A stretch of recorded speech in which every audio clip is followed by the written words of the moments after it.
విశాఖపట్నంలో వర్చువల్గా drone spice సిటీకి కేంద్ర మంత్రి పీయూష్ గోయల్ ముఖ్యమంత్రి చంద్రబాబు శంకుస్థాపన చేశారు.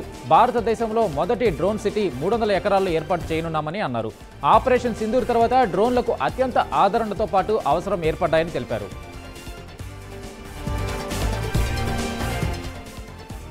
బీహార్ అసెంబ్లీ ఎన్నికల ఫలితాలపై ఆంధ్రప్రదేశ్ నాయకులు స్పందించారు. రాష్ట్ర ఉప ముఖ్యమంత్రి పవన్ కళ్యాణ్ ఈ విజయాన్ని స్వాగతిస్తూ ఎన్డీఏ శ్రేణులకు అభినందనలు తెలిపారు. అభివృద్ధి ప్రాధాన్యం ఉన్న నాయకత్వాన్ని ప్రజలు ఎన్నుకుంటున్నారని పవన్ వ్యాఖ్యానించారు. విశాఖలోని సిఐఐ భాగస్వామ్య సదస్సులో మంత్రి నారా లోకేష్ పాల్గొన్నారు. ఏపీలో ప్రతిభకు కొదవలేదన్నారు. ఐటీ, జీసీసీ పాలసీలతో అత్యుత్తమ ప్రోత్సాహకాలు ఇస్తున్నామని తెలిపారు. ఇది చరిత్ర సృష్టించే సమయమన్నారు. స్పీడ్ ఆఫ్ డూయింగ్ బిజినెస్ తమ విధానమని వెల్లడించారు. తూర్పుగోదావరి జిల్లా కొవ్వూరులోని గోదావరికి మహాహారతి కార్యక్రమం నిర్వహించారు. ఈ కార్యక్రమం తిరుమల తిరుపతి దేవస్థానం దాస సాహిత్య ప్రాజెక్టు ఆధ్వర్యంలో అంగరంగ వైభవంగా సాగింది. ఈ మహాహారతిని తిలకించేందుకు అధిక సంఖ్యలో భక్తులు తరలివచ్చారు.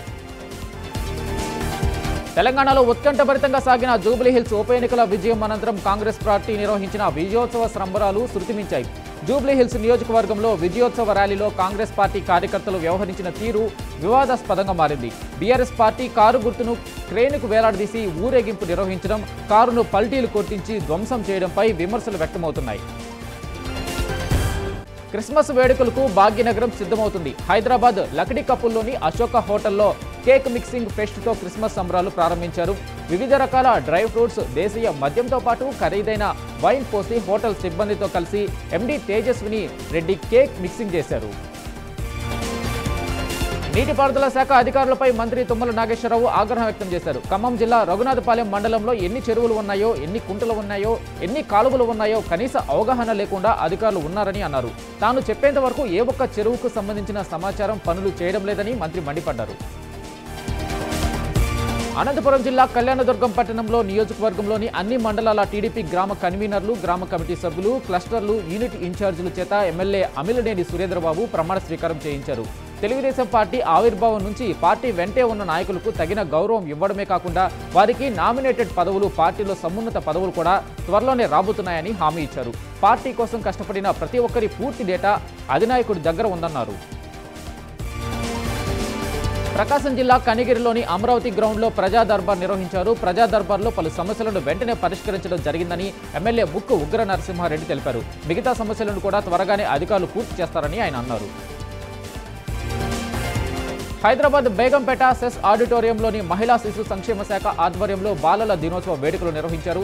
ఈ కార్యక్రమానికి మంత్రి సీతక్క, మహిళా కమిషన్ చైర్పర్సన్ నేరెళ్ల శారద హాజరయ్యారు. అనంతరం వేడుకల్లో భాగంగా చిన్నారులతో కలిసి బెలూన్లు ఎగరవేశారు. తనను ఓడించేందుకు అందరూ ఏకమయ్యారని బీఆర్ఎస్ అభ్యర్థి మాగంటి సునీత అన్నారు. డబ్బు, రౌడీయిజం, రెగ్గింగ్తో కాంగ్రెస్ గెలిచిందని ఆరోపించారు. నైతికంగా తనదే గెలుపు అని మద్దతు ఇచ్చిన వారందరికీ ధన్యవాదాలు తెలిపారు. జూబ్లీహిల్స్ గెలుపుతో మంచిర్యాల జిల్లా ఐబీ చౌరస్తా వద్ద బాణసంచ కాల్చి స్వీట్లు పంపిణీ చేసి కాంగ్రెస్ నేతలు, కార్యకర్తలు సంబరాలు చేసుకున్నారు.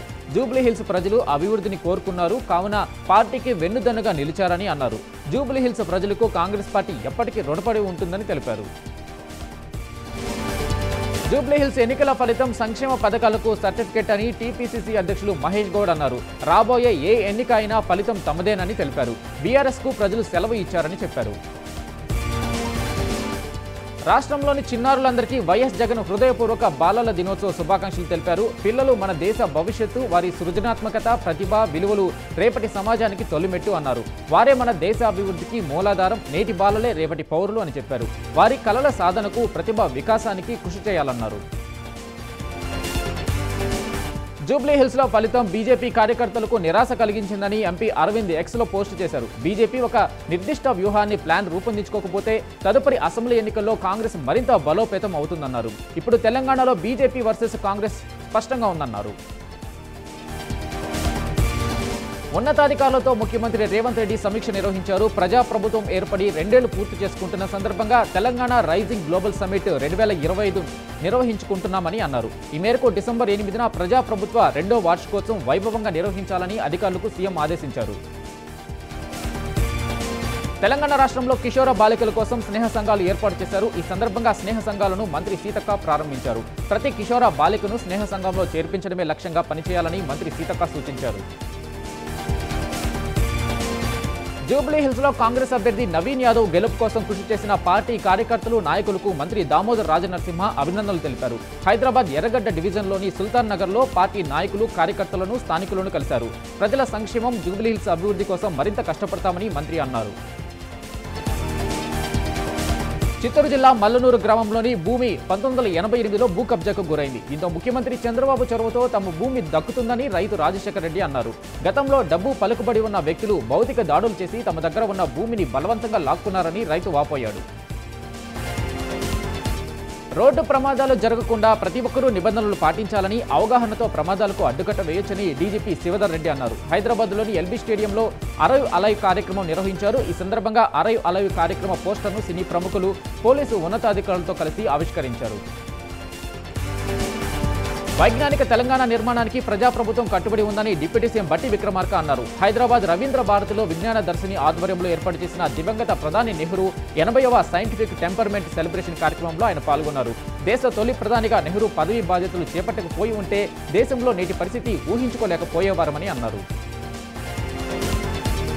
శ్రీకాకుళం జిల్లా ఇచ్చాపురంలో దారుణం చోటు చేసుకుంది. గ్రామంలో కొంతమంది రౌడీజం చేశారు. దీంతో ఇరు వర్గాల మధ్య ఘర్షణకు దారితీసింది. ఈ మేరకు 10 మందికి తీవ్ర గాయాలయ్యాయి. సమాచారం మేరకు పోలీసులు సంఘటనా స్థలానికి చేరుకుని విచారణ చేపట్టారు.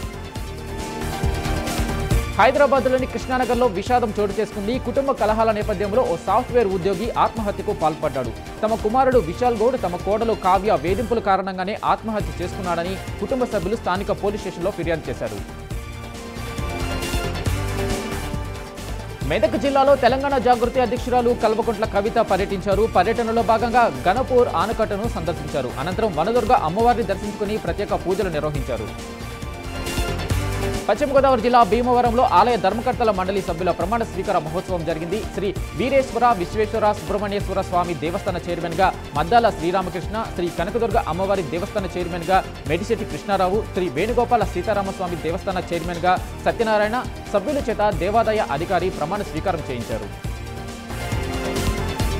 కర్నూలు జిల్లా ప్యాపిలి మండలంలో అంగన్వాడీ సిబ్బందిపై డబ్బులు డిమాండ్ చేస్తున్న విషయంలో ఓ నకిలీ విలేకరిపై కేసు నమోదైంది. గ్రామ సచివాలయాలు, అంగన్వాడీ సెంటర్లలోకి వెళ్లి ఉద్యోగులను భయపెడుతూ డబ్బులు డిమాండ్ చేస్తున్నాడని బాధితులు వాపోయారు. దీంతో నకిలీ విలేకరిపై చర్యలు తీసుకోవాలని బాధితులు డీఎస్పీకి ఫిర్యాదు చేశారు. నెల్లూరు జిల్లా వింజమూరు మండలం గుండెమడకల గ్రామానికి చెందిన గాలి రఘురామనాయుడు దాతృత్వం ఎనలేనిదని గ్రామస్తులు అన్నారు. ఈ సందర్భంగా జిల్లా పరిషత్ ఉన్నత పాఠశాలకు ఆడిటోరియం, అంగన్వాడీ కేంద్రంలో చిన్నారులకు ఆటపాటలకు అవసరమైన వివిధ రకాల ఆట వస్తువులను తన మనవరాలు పేరు మీద శాన్విత శిశు క్రీడావనం అనే పేరుతో ఏర్పాటు చేశారు. పుట్టిన ఊరి కోసం, చదువు నేర్పిన పాఠశాల కోసం ఏదో ఒక కార్యక్రమం చేయాలనే సంకల్పంతో ఈ క్రీడావనాన్ని ఏర్పాటు చేయడం సంతృప్తినిచ్చిందన్నారు. హైదరాబాద్లోని కుత్బుల్లాపూర్ జీహెచ్ఎంసీ సర్కిల్ కార్యాలయం మొదటి అంతస్తులో అగ్ని ప్రమాదం సంభవించింది. రెవెన్యూ విభాగంకు సంబంధించిన దాదాపు 20 ఏళ్ల నుండి నిల్వ ఉంచిన డాక్యుమెంట్ల మూటలు పూర్తిగా మంటల్లో కాలిపోయాయి. సమాచారం అందుకున్న ఫైర్ సిబ్బంది ఫైర్ ఇంజిన్ సహాయంతో మంటలు అదుపు చేశారు. భద్రాద్రి కొత్తగూడెం జిల్లా ఇల్లందు మండల విద్యాశాఖ అధికారిపై ప్రధానోపాధ్యాయుడు దాడికి పాల్పడ్డాడు. సాయంత్రం పెట్టాల్సిన సంతకాన్ని ఉదయం పెట్టడాన్ని ప్రశ్నించినందుకు దాడి చేశారని మండల అధికారి వాపోయారు. ఈ ప్రధానోపాధ్యాయుడు తీరుతో సమాజానికి ప్రమాదకరమని తెలిపారు. నంద్యాల జిల్లా ప్రముఖ పుణ్యక్షేత్రమైన శ్రీశైలంలో మొదటిసారిగా కోటి దీపోత్సవం నిర్వహించారు. శ్రీశైలం మహాక్షేత్రంలో కోటి దీపోత్సవం కార్యక్రమం జరిగింది. భక్తుల స్వామి అమ్మవార్ల ఉత్సవమూర్తులకు అర్చకులు ప్రత్యేక పూజా కార్యక్రమాలు జరిపారు.